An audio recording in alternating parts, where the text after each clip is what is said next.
woman in the shop who's totally ripped you off and you'd got 20 yards down the road before you realised she completely shortchanged you.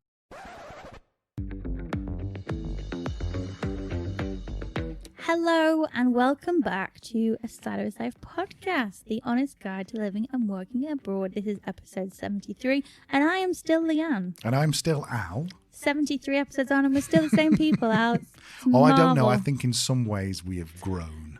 We've changed, man. It's an exciting week for us, isn't it? Got a little celebration on Sunday. We have. Oh, yes, we have. Shit. Yes, we have. Yes, we have. Yes, we have. It's 15 years together since our first date on Sunday. Is that correct? It is my first and last date. My last first date. Was it though? Did you not date anyone between when I was a bit of a knobhead and I just disappeared for a few months? I was loyal to my heart. Oh, I knew played you'd the come field. around. I know you did. I know. That's not true. That's not true. So 15 years since our very first date. Of those 15 years, we have spent 9. We spent 10 married. Almost. Almost in September. Almost 10 married and 9 of them living and working abroad. Is that right? Yeah, no, we wouldn't know how to not do that. What would that look like? I don't know. That's weird. That's weird, man. So this is prescient because today's episode is called what, Leanne? How to be a couple living and working abroad without killing each other. It was one of the working titles without stabbing the other person in the heart when they slept. But we felt that was a bit aggressive, so... Yeah, let's look on the positive side of it. And I think this is really important because a lot of people who are going to be living and working abroad are going to be living and working abroad with their significant other. Indeed. And it's a minefield. It is. It's a wonder we're still married. Well, we say that, but actually, I mean, we've had a lot of friends compliment us, which is very nice, saying, I don't know how you do it because, they'll go away on holiday for a week with their significant other and they're like, oh, I want to kill them. But the difference is that, we've had those moments. We've eased into this. And probably the first couple of years were tough. And then maybe year 5 was tough. And maybe year 7 was a little bit tougher. But over these last 9 years, we've got lots and lots of lessons that we've learned and we'd love to share with you. Not all of them are going to work for you, but I'm hoping that some of them will. Yeah, exactly. Some things might work for you equally if you have your own tips, techniques to keep your relationship positive, then by all means let us know because we are no experts. No. We're just telling you what we've figured out so far. And I think it's also worth noting that not only do we live and work abroad, but we live together and we work together. This is quite a recent thing over the last 6 months, is that we're now working together on the same business. So because we didn't spend enough time together. So some of these things have come from the last 6 months of literally working on the same product and service together. Which, if you're interested, is oblonghq.com. That's our new consultancy. But we're not here to post that, to promote that, are we? No, I can't imagine you give a shit, frankly. But if you do, then that is what it is called. Okay, so do we need any preamble or should we just crack on with how many have you got there, Leanne? I've got 4. I'm just counting mine up. I've got 5 because I'm greedy. So you go first and then we should even out, right? Cool. Okay. So I'm going to start off with the first one, which is a very odd term for it, but it's asynchronous communication. Now, this comes from my nerdy background and also Leanne's culture and background and management background. Asynchronous communication tends to talk about, rather than like email is asynchronous in that you will send it and then you'll wait for a reply, whereas synchronous conversation tends to be like, hey, do you want a cup of tea? Yes, I would. Do you want sugar in it? Yes, I do. Do you want milk in it? Yes, I do, etc., etc., etc. So the synchronous is kind of like is a two-way, it's both of them two-way, but synchronous happens at the same time. Asynchronous happens separately.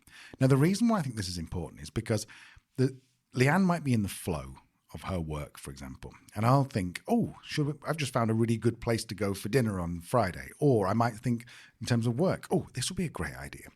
So rather than say, hey, love, you got a second to talk about something, what I'll tend to do is I'll email her, or we've now started using Google Workspace, so we use chat or whatever, but I'll email her, which might sound stupid seeing as I'm sitting opposite her on the same table, but then it gives her time, and also Leanne's an introvert, I'm more of an extrovert, it gives her more time to consider the thing, but also reply at her own time.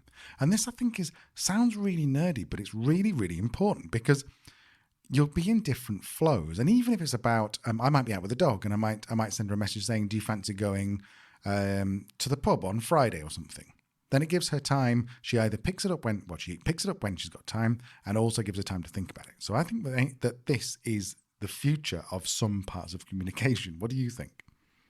I agree. And I think it's just not demanding somebody's attention is a good lesson of life, whether you are living in your home country with your significant other or whether you work in an office environment. It's just, don't demand people's attention. Who are you to demand somebody's attention? Sit down. Be a bit considerate. I understand it. You've had a thought, you had an idea, you need to get it out. And that's where things like WhatsApp or email or Spaces is a really great way of doing that. And also, I think it's if you're aware of what kind of personality you have. If you're an extrovert and you're with an introvert, then it takes a long while to realize when you spend a lot of time with someone that when you say, do you fancy this? And they're quiet for about 30 seconds, they're actually thinking about it. Rather, whereas an extrovert will go, oh yeah, or we could do this, or we could do the other, blah, blah, blah. And I think that's probably quite important to identify whether you are intro or extra. Extra. You are extra, it's true. So that's my first one. What have you got, Leah?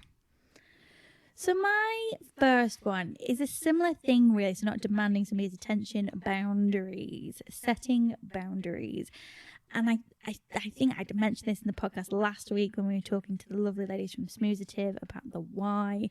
It's just setting boundaries and making sure you agree what those boundaries are. So, for example, I have a cup of coffee in the morning, and until I finish that cup of coffee, I'll know not to speak to me because I've only been awake for 30 minutes and I'm introverted. I have nothing to say to you. Nothing has happened in the last 30 minutes that I need to share. So leave me alone, let me have a coffee, and then I'll engage. Similarly, I know and again, this is a good tip, whether you're abroad or whether you're home country or whatever, but I used to have a job that demanded a lot of I had to be an extrovert and it sucked my energy out. So I'd get home at the end of the day and genuinely just be so exhausted, mentally drained.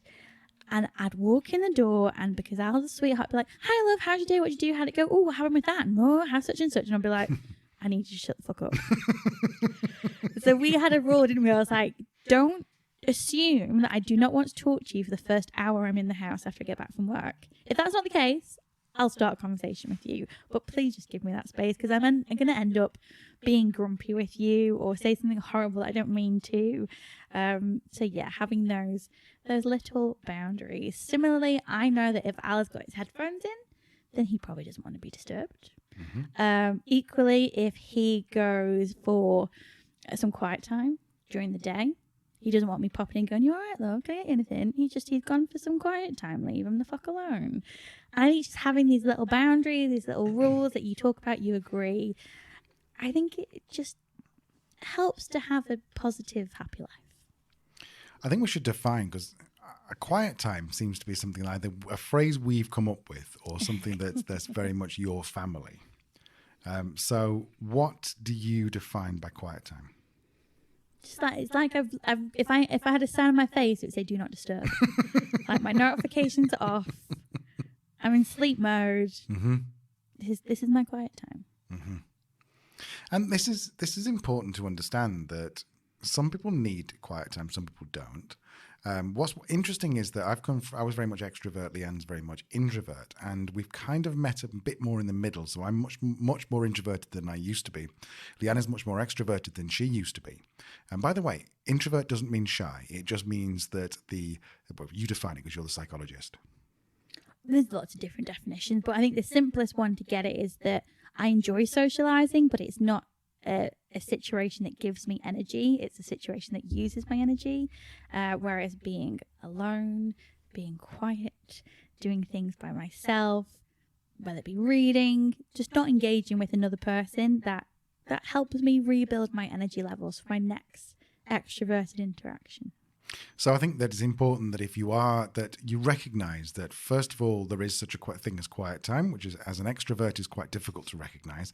And secondly, if someone decides to take themselves off, like into the bedroom or go and sit on the sofa with the headphones on or something, like over lunch, I imagine that we'd be sitting in a beautiful garden having a glass of wine, chatting about our day over lunch. That's never happened, because over lunch you put your headphones on and you watch Drag Race or whatever it is. Not on work days. No. And I think that I've learned now that you do need this little quiet time. As a little aside from that, we quite often use our quiet time to watch our own separate box sets of things. I say box sets because it's not really box set anymore on Netflix or Prime or anything like that, but we have our own sort of series going on. So I love Ozark and Better Call Saul and Breaking Bad, and you have yours, which I don't really know what they are, but they seem to be period dramas. None of your fucking business what they are, frankly. But that's important as well, because if you sit down every night and go, right, should we crack on with another thing of Game of Thrones, then it's just that thing you're doing together, and I think it's really important to have that quiet time, that separate time. So is it me next? It is. Excuse me. So I'm going to talk about our dog. And I think what's really useful about the dog is that he gets us out. He gets us meeting people independently. So we do take the dog for a walk together, maybe like 3 or 4 times a week down the beach or something. But when you're on your own, you feel like, the dog gives you a reason to get out of the house, I think, is what I'm just realizing this now. The dog gives you a reason to get out of the house.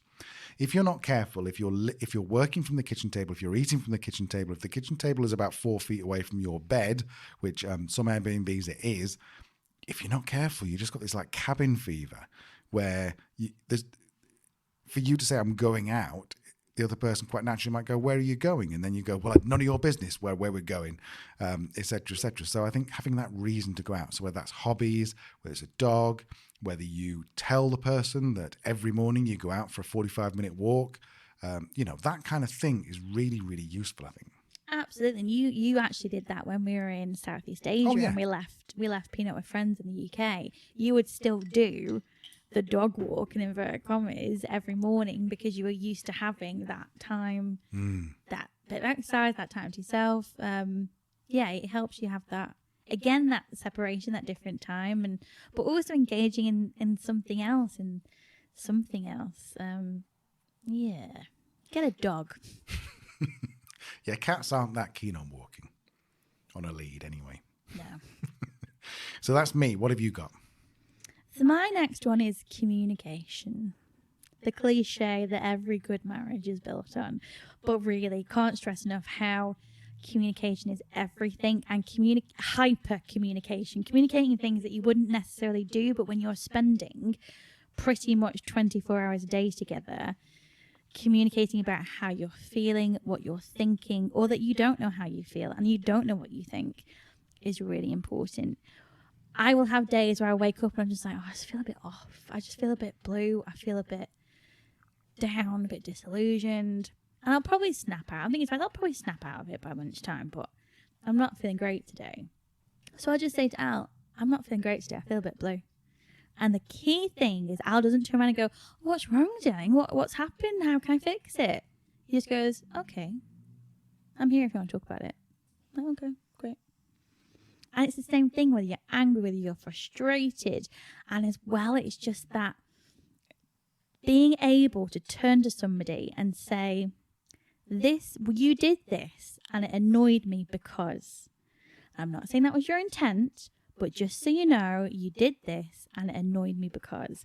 I think one of the things, and this might maybe slip into your next one, but I remember one of the times that I said to you, I just felt like we'd got into some weird kind of habit, and it's probably only about a week or something when we were traveling quite frequently in Asia, that you would turn to me and go, oh, we should go here. And I'd be like, yeah. And then it's almost like, but I have to make that happen, right? So I'm the one that has to look at the transport. I'm the one that has to look at hotels. And then when I said that to you, I just feel like you're saying, this is a dream, make it happen, Leanne. And you were like, I'm so sorry that wasn't the intention at all. I just thought you really liked to do that. And but it's just having that, and it's not about creating an argument. It's not about having beef. It's just saying that you did this and it made me feel like this, because I think that's a really cool thing that we can do. Yeah, and as the recipient of someone who Leanne says that to more often, I think, than I say to her. When I first started, I used to go, oh, well, I'm sorry, it's because of this. And now I've learned, I just go, okay, that really wasn't my intention. I'm sorry. And she goes, that's okay. I know it wasn't. I just wanted to say it. And I think that's really, really important. And I think going on from this, as you said it, you've nicely segued into my next one, which is when you are out exploring, when you are in a different country and you see like, I don't know, you might see an advert for a wine festival, or there might be a party going on, or there might be a bar that someone says is really good on Facebook. Then we found that by creating a WhatsApp group for every city that we go to works really, really well, because then you can go, oh, there's an event on Friday. Rather than saying to Leanne at 2:00 on a Monday afternoon, do you want to go out to an event on Friday? I grab the link, I put it in the group for Split, which is where we are right now. I put it in the group and I post it. And I just say, fancy this sometime. And then when she's in the mood, she knows to open up the Split app, and there'll probably be a few messages from me with different places we can go, restaurants, events, etc. And she can make her mind up then. And also on a Saturday morning, we sit there going, what are we going to do today? We can open up WhatsApp and we've got a list of all the different things we've seen that we can potentially do. Sounds super nerdy, but we have WhatsApp groups with just the two of us for almost everything. We have it for meals. Any recipe you see, you put in the WhatsApp group. Yep. I do. And I think it's a really cool thing to do. And I think as well, when you have a life when there's so much planning to be done and decisions to be made, it's either putting it in a space where when somebody is in the right frame of mind to be like, okay, I'm in planning and decision-making mode, then I've got everything I need there to help me do it. But also just making a bit of fun of it and a bit of light of it. One of my favourite games that we play, particularly on a Friday night or a Saturday morning, is like, what we're going to do this weekend. And we'll get some little Post-its or piece of paper and we'll write things that we'd like to do. And it might be, I'd like to go to this site, or I would like to have a walk on the beach, or I really want to go for tea here, or there's a whole host of things. It can also include, I want 2 hours to myself shopping. And then we open them all up. But any ones that match, we're like, well, that's definitely happening this weekend. Any that don't match, we say, okay, well, let's put them in the maybe pile, and then basically use our little notes to plan our itinerary for the weekend. And usually it means that we'll have some things that we both want to do and we'll do them together. Other things that we think, yeah, that's a great idea, let's do that. And other things that we might go, well, why don't you go and do this and I'll go and do that. And I think what is interesting about, like, even if you imagine you were sitting there, you did that and you wrote down, you've got 10 pieces of little tiny pieces of paper, you wrote down all those things and nothing matched. Well, if you're not careful, you go, oh God, well, what are we going to do? No one's decided. You go, no. What you've just discovered is that you want to do totally different things this weekend. So go and do them. Go and have your own space. Go and, like, I can't think of anything worse than wandering around. I mean, they call it a mall in Europe. I mean, it'd be a shopping centre in the UK. Wandering around a shopping centre, looking at shoes or jewellery or clothes or whatever. And that's exactly how I spent my morning last Saturday, and it was glorious. Exactly. So just by allowing, and because that gives two things. First of all, allows people to recharge. That's how weird. Recharge. Recharge is French. And it gives all of us the chance to recharge. But secondly, it almost gives you something to talk about as well, because if you're not careful, then you go, how was your day? Well, you go, well, you should fucking know, because I was with you from literally the moment you woke up until right now. So I think having your own space to do your own thing is such a great idea. I agree. What's your next one now? Well, that was my next one, space. But I'm also going to talk about routines. Excuse me. I'm going to talk about routines, and more like jobs, I suppose. So when you're both, assuming you're both working and assuming you're both doing the same things, like taking the dog out equally, etc., then there's lots of tasks around the house that need to be done. And so we've found that generally I will do the washing, like the clothes washing, hang it up, put it away. I will generally also try and do the washing up more often than Leanne. But Leanne will also cook much more often than I will. She will go shopping for all the food on a Friday. She'll organise. We're such nerds. We've got a Trello board with all our meals on it, so we just put them across. But also think about that. It means if Leanne plans the meal, she puts the Trello board together, and then I look up and I go, it's 1 o'clock on a Tuesday. Have a look on the Trello board. There's a recipe, and there's my face. I'm attached to that card. If you've not seen Trello, basically it's like little mini Post-it notes, but online. And I'll go, okay. Not only do I know it's my turn to make lunch, but I also know what I'm cooking, what I'm making, and I know that Leanne will have got all the ingredients in on the previous Friday or whatever. So I think stuff like that, just assigning these tasks, which is, I suppose, a little bit modern, and particularly when you go to some of the more European, some of the more remote places in Europe, you might get odd looks as a man hanging out washing. But it's really important, I think, to separate, because if you're not careful then, especially if one of you has stayed at home and one of you's gone to work and now both of you are working, you had those established routines and tasks. What do you think? Definitely. And again, I think this is just something that works really well wherever your living and working situation is. But just making sure that things are fair and equitable. And, what I like about how we've structured things is that I often say to her, I feel like you do so much more than I do in terms of the house, just life admin. And then I'll be like, to be honest, I feel like you do more. And it's like when it's fair and when it's split well, then that's the way it should feel. And I think as well, and it might sound like we're micromanaging our life, and to an extent we are, but when so much of living and working abroad is about unknowns, about new challenges thrown at you, or decisions to be made if you're more transient or nomadic, there are so many things you have to think about on a daily basis, that just knowing that one part of your life is just done and it's organised and it is the way it is, gives you this headspace you need to then make these bigger decisions and meet these bigger challenges. Absolutely. I think that there's also things like the way we pack up, because at the moment we're moving every sort of 2 or 3 weeks. The way we pack up is that we have a set number of boxes that fit in the car, like the big Perspex boxes that you've got a lid on them and handles, set number of those that we know fit in the car, and so everything we own has to fit in the box. And so we have certain things labeled. I know in the shoebox, I know that in the shoebox there's probably about 10% of it is for my shoes and 90% of it is for your shoes. But in the nerd box, then I've got an entire box, one of the biggest boxes we have, just full of all my stuff, like my camera, my keyboards, all my audio stuff, etc., etc. And so, like you said, if with you moving around so much, with things being so variable, if you can stabilize and almost systematize those things, then everything else sort of just, there's no argument about, what do you mean you can't fit my shoes in because you've got a freaking 21-inch monitor. Oops, I keep shouting at Leanne for hitting the microphone stand. I don't believe I've done it once this episode. And I've just done it twice. But there's no argument then, I can't fit my shoes in. Why don't you take your stupid monitor out? Because we've already agreed. Okay, these are our spaces. Definitely. Just all the little things that, bearing in mind, this life can be stressful. This life can throw surprises at you. This life is a challenge.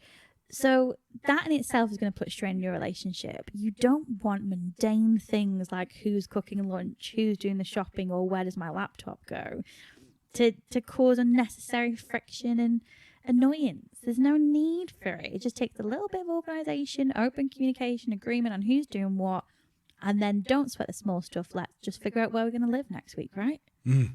And I think also that's a good point about figuring out where to live. Leanne is very good at finding stuff on Airbnb that I never can. I do have an unusual talent for it. You do. You do. So I generally will send 2 or 3 over to Leanne, knowing that she's going to find 6 or 7 better ones on Airbnb. But when we get there, my job is, and we've not really formalized this, don't think we've ever spoken about this. My job is generally to find out where the nearest dog park is, where we can walk the dog. In terms of unpacking, so packing and unpacking. Packing, I pack the car, I take the boxes into the car and I take the boxes back into our apartment. But when we get in there, Leanne unpacks the kitchen and I unpack all the tech. So I set up our microphones for our thingy. I make sure that there's extension cables so that Leanne's laptop can be plugged in. I make sure that all the cameras are set up for our Zoom calls and There's stuff. always a phone charger in exactly the right place. I need there to be a phone charger. A number of times in a new apartment, I've sat on the sofa like, oh, I need to charge my phone, and just there it is. Hello. And it's that division of tasks which is really, really important, because if you're not careful, you get under each other's feet, and B, the resentment sort of feels it. Like if I came in and I was like, oh, brought all those boxes upstairs, like we're on the 5th floor in this apartment, bringing like 10. There was a lift though, to be clear. There was. It wasn't all poor you. Can we just say all the lift did was take it from the bottom to the top floor. I still had to take it from the bottom to the top. Anyway. You did. Of course you did. But Very I'm strong and brave. But I might think, God, I've earned a beer. So I might sit down and have a beer, whereas Leanne's like unpacking the kitchen and setting things up. And that's just not fair or equitable, as you used before. By the way, raise my glass to that word. Thank you. So I come in and I'm like, okay, well, I'm going to set up the bathroom. I'm going to make sure that, the tech setup, etc., etc. I think I might be labouring my point a bit here. I think it's a good point to labour. Cool. Yeah. What else you got, Leanne? I think the final thing, and an extension of communication and boundaries, but if there's one thing that you choose to develop in your why before you make this move, empathy, and more than that, emotional intelligence, and that is trainable. That is something you can improve on, and a big factor of emotional intelligence is empathy. And I think if there's just one thing you try and do, be kind to yourself and be kind to the person you're traveling with. Be empathetic. And by empathetic, it's not like, oh, poor baby had to carry all the boxes up the stairs. Are you okay? Do you want a beer? That's sympathy. No one needs sympathy. It's bullshit. What you need is empathy. You need someone to get in the hole with you, right? And this is not just in terms of jobs, but also if you're having a bad day or there's some woman in the shop who's totally ripped you off and you'd got 20 yards down the road before you realised she completely shortchanged you. Happened to me 2 weeks ago. I know. How many years nailing a board, still don't learn. And you're just like, I'm right in the mood for you. Al, you will not believe what this woman has done. Oh my God, proper full-on rant. The last thing you need when you're in full rant mode is someone go, oh, well, but maybe she needs the extra cash, and you don't know people's circumstances, and quite right, valid points to chat about after you've gotten the hole with me and said, you're right, that's outrageous, I can't believe she did that. The cheek, who does she think you is? And you're like, I know. And then I might say, but you don't know her personal circumstances, you don't, blah, blah. Get in the hole. If someone is outraged, be outraged with them. Don't try and fix it straight away. Feel it with them. Show empathy. Did I make the point strong enough? You did. And I think that it's important that the people know when we say get in the hole, this is a allegory. What's the word? Analogy? I don't know. Analogy is the right word. And we got it from Samaritans. That's where we met. We were both Samaritans.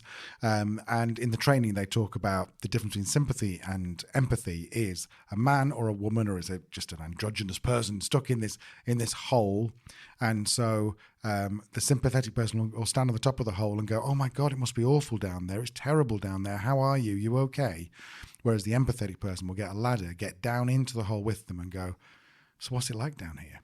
It's dark down here, isn't it? Yeah. And, how did you get down here? How are you feeling about it? Exactly. And then generally that will help people to climb back out of the hole. So really, really important skill. And if you like that analogy, then maybe go and volunteer for the Samaritans, because they are an amazing organisation. Amazing organisation, skills that we have applied so much personally and professionally. Yeah, an incredible organisation.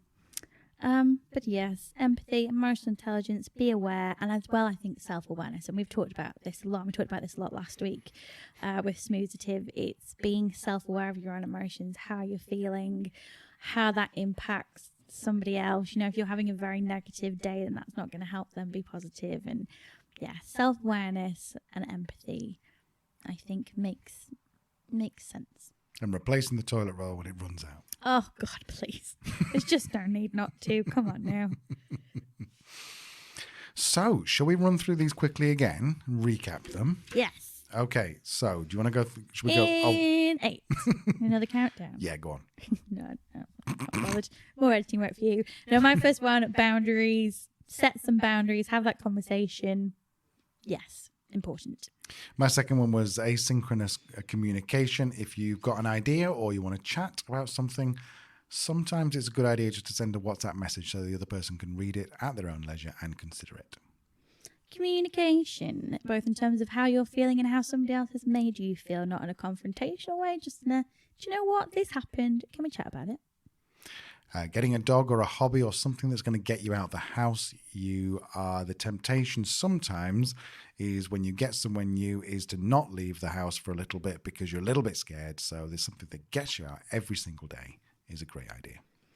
Make the planning fun or make the planning automated. Have your things there that are already figured out. When it comes to making those bigger decisions, give people the space and resources they need to do it, and also make it fun. And if there are things that you want to do separately, go do them separately. That's fine. Having a single place where you can send things you've seen. So we use WhatsApp groups. You might also want to use emails, or if you're a bit more nerdy, you can use Trello boards or whatever. But essentially, if you see something that you think that's really cool, pop it in a WhatsApp group with the two of you in there, and then you can go and review it later. Work on improving your emotional intelligence. And if you can only do one thing, be empathetic. Be kind to yourself. Be kind to the person you're traveling with. And the final one, I've actually got two left because I have one more, is to give each other space. If one person likes shopping and the other one doesn't, fine, let them go shopping on their own. Don't think that that's bad. Then you've got an afternoon to sit and crack on with those Breaking Bads you've been putting off.